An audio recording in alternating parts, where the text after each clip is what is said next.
Well, hello again, everyone, and welcome to this latest edition of Blues Clues. Jason Blewett joining you from our studios here, Clubhouse Studios at Gulfstream Park, and so happy to welcome jockey Fanny Olsson to the broadcast. Thanks for coming on, Fanny. Thank you. How you doing? I'm doing good, thanks. How about you? Pretty good, pretty good. Really, this was an interview I wanted to do for the last few weeks. It feels like to me, and we're just about at the midway point of February, like you've had just a really solid championship season here at Gulfstream, and you've gained quite a bit of traction, just I'd say, in the riding colony. And I'm wondering, as we start, has this meet exceeded your expectations? Yeah, I think for me it has been like a lot better than I've ever expected to be. I was happy to ride one or two here or there, and like it picked up big time, and I am super happy for everyone that gave me the opportunity to ride out there with these big guys. Yeah, I mean, it's a very deep colony when you consider the Ortiz brothers and Tyler and Edgar Zayas. I mean, the list goes down and down and down, but you've been holding your own.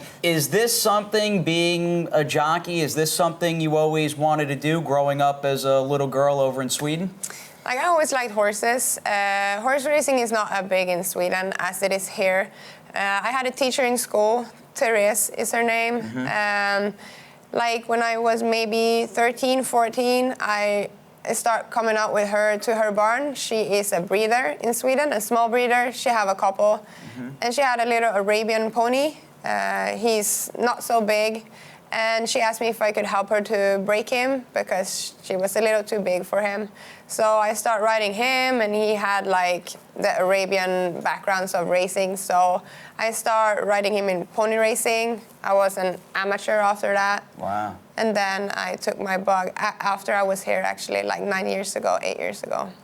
Now take us back. I'm just thinking, Nice probably does not do the effort of Nicky and Papa here last Saturday. It was the opening weekend in the month of February. You rode Nicky and Papa. She's a first-time starter in the Grade 3 forward gal. The gates open up, and you're in against Tonalist Shape and some other nice fillies. And take us through the race with her, because she ran a pretty incredible race. Yeah, she did. I ride her in the morning, so I know her a lot from there, which is good.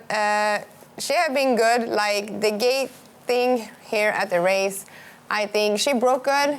First step she did perfect, and then I think she get a little scared of the horses on the outside, so she breaks to the left. It looks kind of bad. She lost like 6 lengths, and she's beaten 5 to the winner. So I mean, after that you couldn't see her in the picture the whole race. She's taking kickback from all the horses for the first time. She's coming around the turn. She's tough. She goes on the inside. She passes horses the whole way. And she get up with a lot of dirt in her face and a rough first time out trip against those horses. But she finished a strong third, and I am more than super happy with her. Yeah, you got to be really excited having a filly of that caliber. I mean, a first-time starter third at a graded stake with that tough beginning, that does not happen all that often, you know? No, she have a big heart. She's a runner for sure. She took the race good, and I think she learned a lot from this race. It's going to put her forward a lot. And she's owned by Ron Paolucci, and it seems like Luch has been very good to you. You guys have been clicking with some horses, mostly in claiming races, but doing a great job together. I would imagine he's been pretty important with this solid winter meet that you've had so far. Yeah, for sure. He's a really, really nice guy, and I mean that he puts me on this kind of horses. It's like I cannot say how thankful I am for those kind of chances.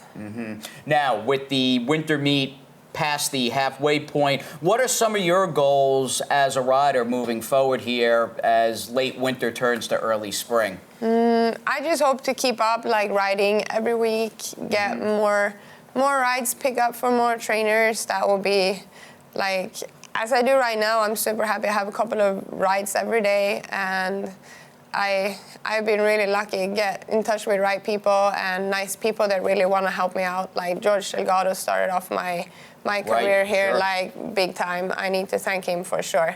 I mean, if I could, during the summertime and the springtime, maybe ride less in the morning and more in the afternoon, that would be a dream. I still like the horses in the morning a lot, to go out and gallop a couple or ride a couple because I think you get very close to the horses that way.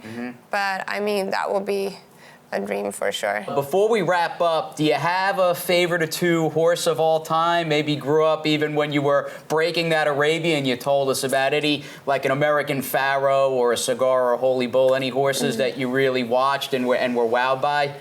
Oh, that's tough. I think we have actually a horse at home. No one really knows him here. He actually just died. He won like a lot of the biggest races in Sweden. He's a champion horse. What's his name? Bank of Burden is his name. Cool.